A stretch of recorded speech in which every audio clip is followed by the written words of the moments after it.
In this video, we're going to look at different polar molecules or very common polar molecules and how they attract to each other, to magnetic fields, and to ions. And so this is going to be basically the application of molecule polarity in several different circumstances. So the first thing we have to understand is how they behave in a magnetic field. So if you take an H2O molecule and put it in a magnetic field, it's not just going to sit there. It's actually going to align itself so that opposites attract. So instead of drawing it the way we normally do, which is kind of like a right angle bend, I'm still gonna have that, but it's gonna look like this. And the reason it looks this way is because we know that the oxygen has a higher electronegativity, and it's the negative end. So if you think of this as the negative end of the molecule, right, and then this as the positive end of the molecule, the positive will attract to the negative plate, and the negative will attract to the positive plate. So these molecules could be in any orientation you wanted. Let's say the magnetic field were off, they'll just kind of be floating around, doing whatever they want. As soon as you turn that on, they're going to line up. And that's actually a very common and useful thing for molecules. It's used in a lot of medical devices. They take advantage of this. For NH3, it's the same idea. So the N is I'm going to kind of draw it as a pyramid the best I can. This is me kind of draw it in 3 dimensions, even though it's not.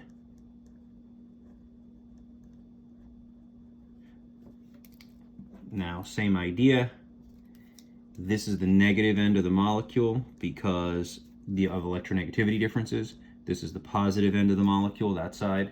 And when you turn on the electric field, opposites attract. And then for the last one, HF's easy. It's actually gonna do this, which is backwards from the way we draw it, but that doesn't mean it can't be drawn this way. Since F is more electronegativity, or has higher electronegativity, it's the negative end, and then that's the positive end. And then again, we know opposites attract. Now, with these, one thing I want you to do, so this is the basics, and then the rest of it's just going to be applying this concept to different scenarios. So let's go over them. So the first one is draw 6 H2O molecules and show their intermolecular forces, or basically a simpler way of saying it is show how they attract to each other. That's what intermolecular forces are. So for this first one, you can draw an H2O any way you want. So if you think of an H2O molecule, not so much like this, but think of it more like this. So you have a positive, which is the H, a negative, which is your O, and another positive, which is your other H. If you think of it like that, another molecule is going to want to line up probably something like this. It's going to want to have the positive, the negative, and then the positive so that they can attract to each other. So that's the general idea, okay? Now, what we're going to do is we're not going to show this, but we're going to draw it out. So another H2O would kind of line up like this.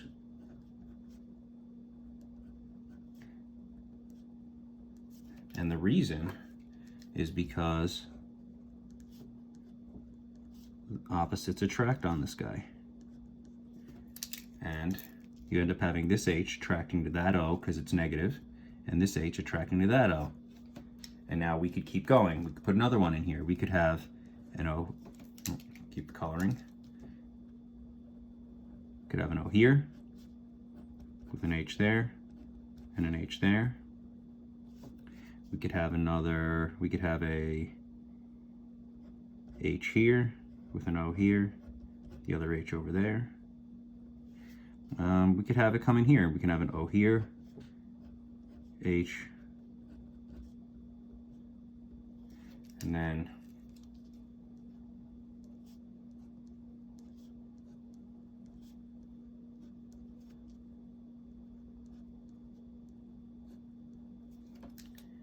the polarities would just attract here.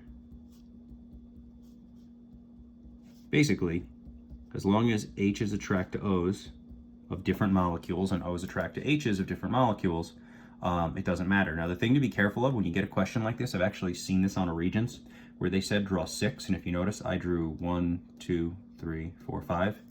Then this would be marked wrong because you'd have to, and this has happened to students, if they said draw 6 and you drew 5, well, you drew 5 and they wanted 6. So be aware of that. If they say draw at least 6 and you draw 500, nobody cares. But if they say draw at least 6 and you draw 5, then you didn't draw at least 6. So be aware of that. I'm not going to draw anymore, even though it says 6. I'm going to ignore my own rules. So for HBr, same idea. We've got an HBr. This is basically the good thing about knowing the periodic table. HF, HBr, same thing.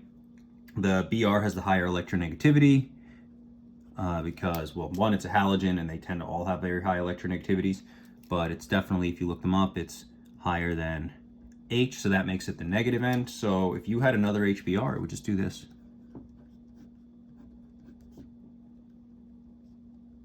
And then the attraction would be here. Now, you could just keep doing this. You could just go H, Br, Br. I mean, that's totally fine. You can keep going and it'll just never stop. There's really no limit to it, right? Or you could put one here, H, Br. You could put one in the middle, H, Br. You could do them pretty much anywhere. There's no rule to it.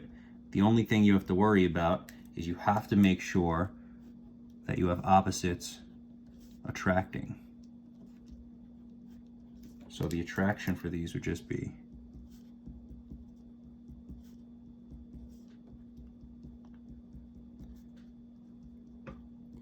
the only thing you can't do is you can't put two BRs next to each other and you can't put two H's next to each other. And it will help if you know the positives and negatives, because when you do this problem, that's a little different. So what they want you to do in this last one is draw 3 water molecules around the sodium ion and 3 water molecules around the chlorine ion. So the issue that you have to remember is over here. The oxygen end of the water is negative, sodium's positive. So what's going to happen is the oxygens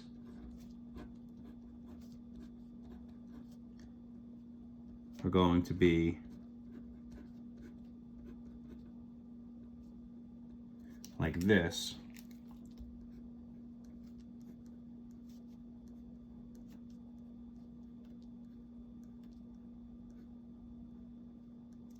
And then the attraction will be like that. Okay, whereas when you're with chlorine,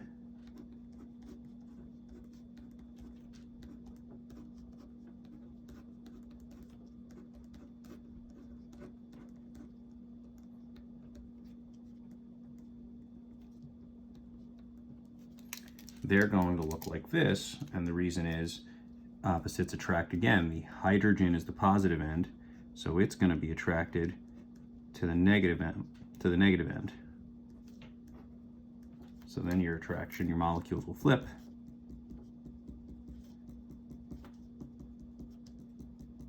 And it'll be like that. And so that's, I guess, the hardest one, but you do have to be aware of the charges and the role they play in attraction. And also you have to know which ends are positive and which ends are negative, especially for problems like this where you have to, if you drew them in the reverse order, they'd be wrong, because the negative end of the H2O doesn't want to be anywhere near the negative Cl, and same thing here. So that's everything for drawing polar molecules.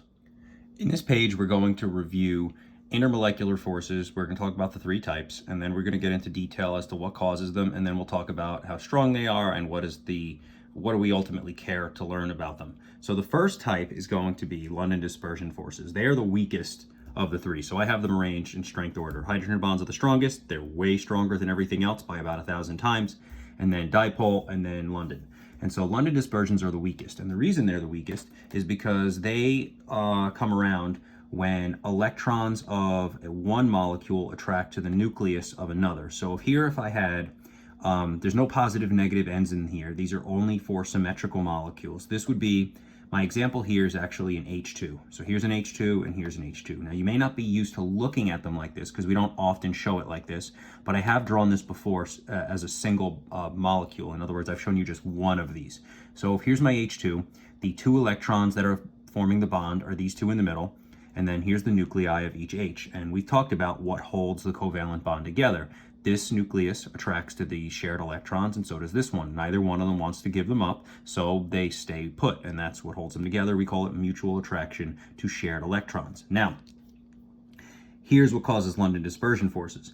The nucleus of one stable hydrogen molecule can actually attract to the electrons of a neighboring molecule. And so this little bit of attraction here, it's not a very strong attraction, that's why it's the weakest. It makes these molecules, when two magnets attract, they get a little closer together. So if normally they'd be out here, once they get their attraction going on intermolecularly, they get a little bit closer. And that's why it's called intermolecular forces of attraction, because it's forces of attraction between different molecules. Now, you will most likely be asked a question on this, and the question is really going to have to do with group 17, the halogens, which is from fluorine straight down. Now, this periodic table is not colored, but normally if they're colored, fluorine would be red because it's a gas, chlorine also red because it's a gas, bromine blue because it's a liquid, and iodine and AT are solid, so then they get written in black. Those are just the color codes. So now the question is, what's causing that? In other words, if we look at Cl2 and F2 and Cl2, they're gases. They're small and light. They have weak intermolecular forces. There's not a lot holding them together. Bromine's got stronger intermolecular forces because it's able to pull itself close enough together that it turns into a liquid, and iodine's forces are so strong that it can pull itself together to make it be a solid at room temperature, or at STP is a better way of saying it. And what causes this, and this is true for all intermolecular forces, but it's most notable in group 17, as the number of protons in the nucleus gets increased, in other words, as this becomes more positive, the attraction to the negative gets stronger. Well, if you've got a stronger attraction, your molecules are going to get closer together. So more protons in the nucleus means a stronger attraction. Stronger attraction, molecules get closer together. As the molecules get closer together, they change their phase. That is what's causing the changes in group 17. The other thing is that the boiling points will go up as well, but that makes sense. If this thing's a gas at STP, that means it's already boiled. If this thing's a liquid at STP, it hasn't boiled yet because it's a liquid, and if this is a solid at STP, it hasn't even melted yet, let alone boiled. So that should make sense that the boiling points go up. It's not as much of an issue for these, but for the other intermolecular forces, they won't necessarily, or they won't often cause phase change, but they will create dramatic swings in boiling points. And so, and then sometimes phase change, but not guaranteed. So this is what you have to know. As the intermolecular forces get stronger, the phase can change and the boiling points directly go up directly, and depending on the strength of the intermolecular force, they can go up proportionally as well. So that's the main thing. Stronger intermolecular forces means higher boiling points. That's what you have to take away from that. Now, dipole and hydrogen, if you notice, they look very similar. Like if you look at this model, I'm like, oh wow, this is H2S, this is H2O, oh, they're doing the same thing. That's because dipole forces and hydrogen bonds are the same thing, okay? But because of their vast difference in strength, we put them in different categories. That's all there is to it. What that means is we do it in everyday life. For example, a BB gun and a bazooka, or a firecracker and a nuclear bomb.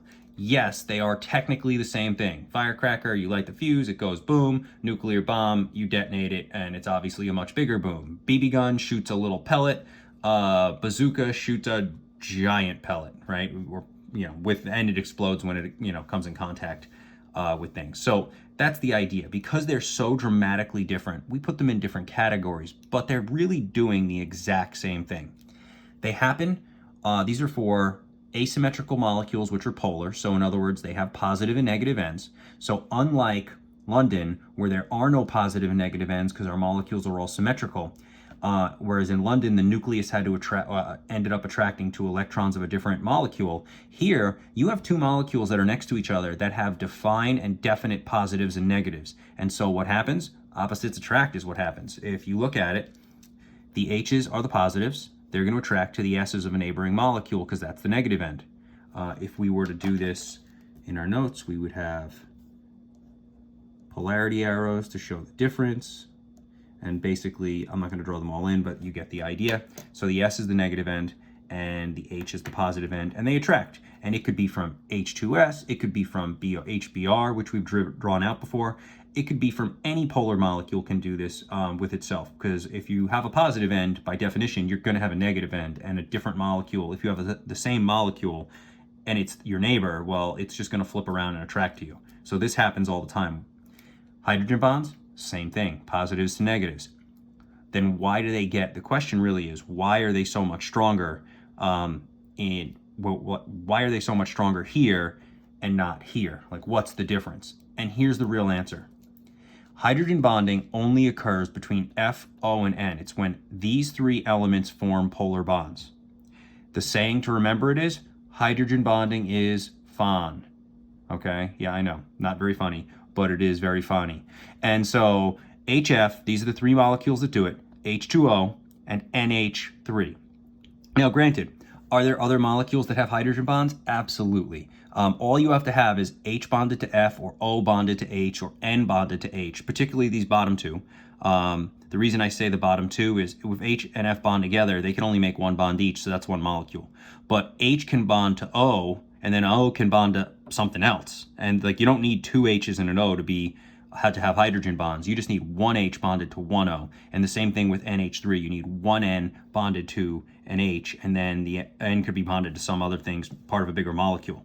But point is, these three elements are the three most electronegative elements on the whole periodic table. So therefore, when they bond, they make the most polar bonds possible. And they are so much more electronegative than all the other elements that they get put into a special category, because their ENDs are going to be much greater than all the other elements. That's why we call them, that's why they get put into a separate category, but everything else is the same. So if you remember from or if you haven't done it yet, we're going to do a lab called the model building lab, and you're going to graph out the molecular weights and the boiling points, and I'm going to ask you questions like, why does HF have such an extraordinarily high boiling point compared to if I made similar molecules like HCl, HBr, HI?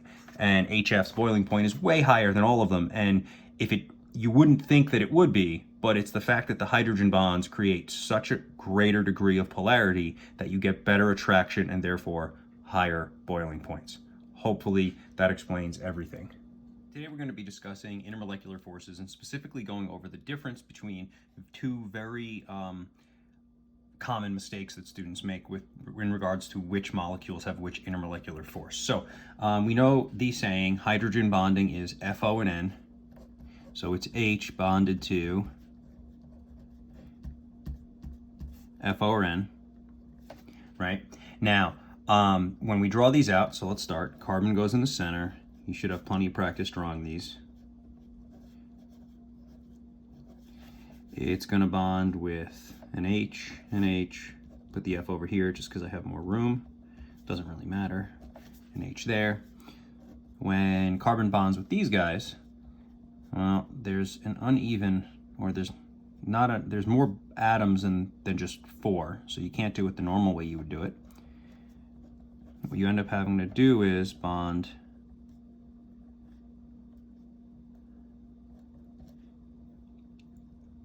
O to the oxygen to carbon, and then oxygen to the hydrogen. Now, if you bond the hydrogen straight or up or down, it's not going to really matter. So when we draw the Lewis dot structures, it looks like this.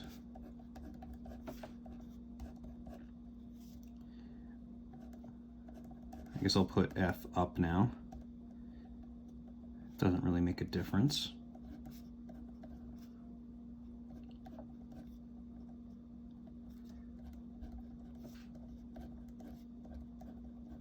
And again, there's polarity arrows. I'm not going to include that. But the key is the intermolecular force present. So this molecule, if we draw our symmetry lines, is clearly asymmetrical and polar. So is this one. It fails dramatically in one way, and it actually works in the other, but still asymmetrical and polar. Now here's the trick. In order to have a hydrogen bond, you have to have F, O, or N bonded directly to the H. Since the F is not directly bonded to the H, This one is going to have dipole forces, and this one has the F over N bonded directly to the H right here. So this is hydrogen bonds. Now, another common mistake. This bond right here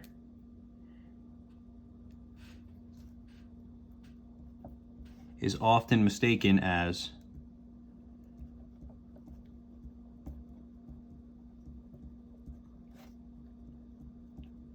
the hydrogen bond. It's just a polar covalent bond, as is the bond here. These aren't the actual intermolecular forces. You get an intermolecular force when this happens.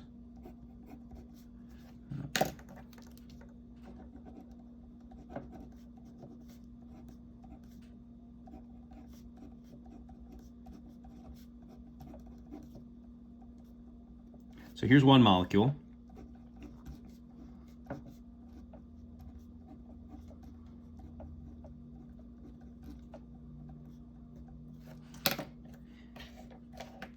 And when there are two next to each other, because again, one end is positive and one end is negative, you get an attraction between two different molecules.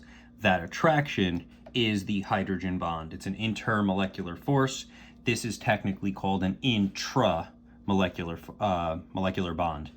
So this is intramolecular between two different atoms of the same molecule, and this is intermolecular between two different atoms of different molecules, and that attraction is the intermolecular force. The same goes with dipole.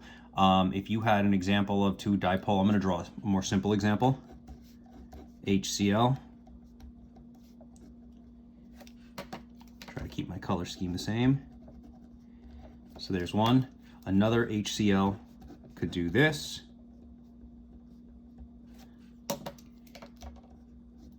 And then this attraction